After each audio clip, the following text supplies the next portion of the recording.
जी इस वक्त हम जनाब फिर आ गए हैं जनाब गली में आबद ओजनी वाली गली में जनाब नक्शबंदी क्लॉथ हाउस पे कि जनाब उनसे हमने पूछना है कि जनाब जो हमने ऑफ़र जावा जी ऑफ़र लगाई थी कि ख़त्म हो गई है कि अभी है।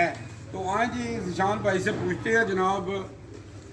जी अस्सलाम वालेकुम जनाब। वालेकुम अस्सलाम जनाब की हाल है सर? ठीक है जी, खैरियत है। निशान भाई तो ये दसो मैनू कि ਜਿਹੜਾ ਨਾ ਆਫਰ ਅਸਾਂ ਲਾਈ ਸੀ ਜਾਵਾ ਜੀ ਆਫਰ जी। ਉਹ ਮਾਲ ਪਈ ਹੈ ਕਿ ਖਤਮ ਹੋ ਗਿਆ? नहीं जावा जी वो माल ते खत्म हो गया माशाल्लाह। आज नवा माल आ गया। नवा माल आ हाँ बड़ा जबरदस्त माल आ गया माशाल्लाह। ढेरों ढेर माल रोज आंदा क्या पिया। बात। जावा जी ऑफर दी धुमा पै गई।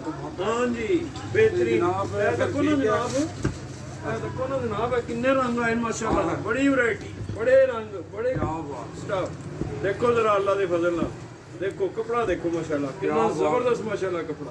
क्वालिटी देखो कपड़े दी। क्या बात। ठीक है जी। ਨਹੀਂ ਉਹ ਦੋਸਤ ਲੈ ਕੇ ਗਏ ਨੇ ਤੁਹਾਡੇ ਕੋਲੋਂ ਹਾਂਜੀ। ਅੱਗੇ 10 ਸੂਟ ਲੈ ਗਏ ਨੇ ਮੈਨੂੰ ਉਹਨਾਂ ਨੇ ਕਿਹਾ ਜੀ ਕਿ ਉਹ ਜਿਹੜੇ ਨਾ ਮੁਖਤਲਿਫ ਕਲਰਾਂ ਚ ਨਾ ਮੈਨੂੰ 20 ਸੂਟ ਦੇਣ। हाँ मिल जाएंगे, ਉਹਨਾਂ ਨੂੰ ਨਾ ਨਵੇਂ ਕਲਰਾਂ ਚ मिल जाएंगे, ਤੇ मिल जाएंगे। ਜਨਾਬ ਤੇ ਬਾਕੀ ਸਭ ਠੀਕ ਹੈ बाकी सब ठीक है जनाब, बेहतरीन माशाल्लाह। जी। मैं ਤੁਹਾਨੂੰ ਦੱਸਾਂ ਜਨਾਬ ਕਿ ਇਰਸ਼ਾਨ ਭਾਈ ਮਾਸ਼ਾਅੱਲਾ ਐਨੀ ਨਮਾਜ਼ੀ ਵੀ ਨੇ ਔਰ ਮਾਸ਼ਾਅੱਲਾ ਅੱਲਾ ਨੇ ਬਰਕਤ ਪਾਈ ਇਹਨਾਂ ਦੇ ਕੰਮ ਵਿੱਚ। ਤੇ ਜਿਹੜੀ ਜਾਵਾ ਦੀ ਆਫਰ ਅਸਾਂ ਲਾਈ ਹੈ ਨਾ ਤੇ ਜਨਾਬ ਉਹਦੇ ਰੋਲੇ ਪੈ ਗਏ ਨੇ। ਬੇਸ਼ੁਮਾਰ ਲੋਕਾਂ ਨੇ ਮੈਨੂੰ ਵੀ ਫੋਨ ਕੀਤੇ ਨੇ ਹੈ ਜੀ। ਤੇ ਜਨਾਬ ਜਿਹੜੇ ਖੁਦ ਲੋਕ ਜਿਹੜੇ ਮੈਨੂੰ ਨਹੀਂ ਜਾਣਦੇ ਉਹ ਖੁਦ ਜਨਾਬ ਨਿਸ਼ਾਨ ਤੇ ਇਹ ਜਿਹੜਾ ਨਾ ਆ ਗਏ ਨੇ ਜਨਾਬ ਨਕਸ਼ਬੰਦੀਆ ਕਲਾਥ ਹਾਊਸ ਤੇ ਤੁਸੀਂ ਵੀ ਆਓ ਜਨਾਬ। ਇਹ ਸਰਦੀ ਦੀ ਆਫਰ ਲਓ। ਇਹ ਜਨਾਬ ਬੜੀ ਜ਼ਬਰਦਸਤ ਆਫਰ ਹੈ। ਦੋ ਆਫਰਾਂ ਨੇ ਜਿਹੜੀਆਂ ਕਰਤੀਆਂ ਨੇ ਇਹਨਾਂ ਨੇ।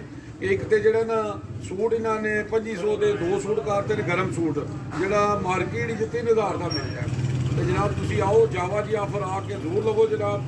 ਤੇ ਉਰਦੂ ਗਲੋਬਲ ਯੂਜੀ ਨਿਊਜ਼ ਜਾਵਾ ਜੀ ਇਹ ਜੈਨਪੁਰ ਜੀ ਖਾਨ ਭਾਈ ਬਹੁਤ ਸ਼ੁਕਰੀਆ ਜੀ।